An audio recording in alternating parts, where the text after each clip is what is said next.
Қайырлы күн баршаңызға. Бүгін сіздермен капустаны ерекше қылып дайындайтын боламын.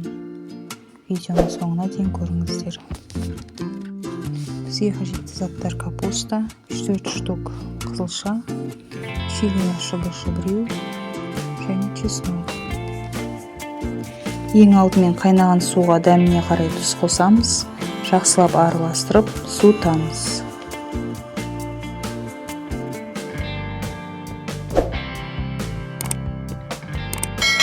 3-4 штук қызылшаны осылай шұқалап турап аламыз. Бір тал қызылшаны күштен өткізіп аламыз. Капустамызды ашып, керек емес жерлерін алып тастаймыз. Ортасында қатты жерін де алып тастаймыз. Одан кейін бірнеше бөліктерге бөлеміз. Менің капустам пышақ тиген сайын қытырлап тез бөлініп кетіп жатыр. Сол қытырлақ болғасын бөліктерге дұрыс бөлінбей қалды.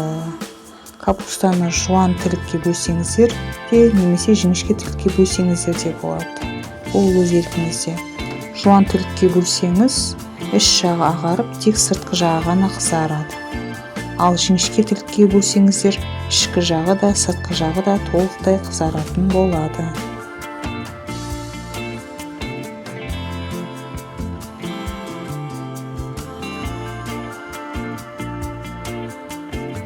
Эмаль кастрюлемізге ең бірінші сарымсақты түйіршік қара бұрыштарды салып шығамыз.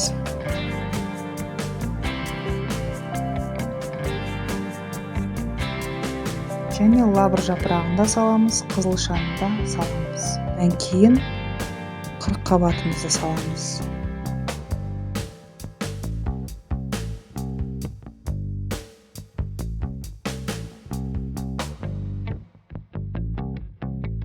Осылай үсті-үстіне бәрін қайталап саламыз. Чили бұрышында арасына турап салып жібереміз, және үкіштен өткен қызылшамызды да саламыз.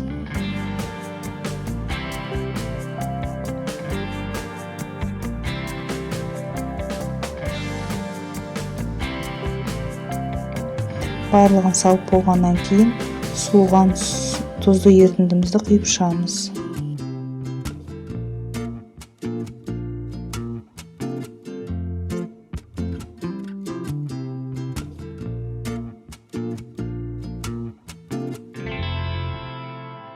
Үстіне тәрелке қойып, үстіне ауыр затты қоямыз. Жылы жерде 6-7 күндей тұру керек.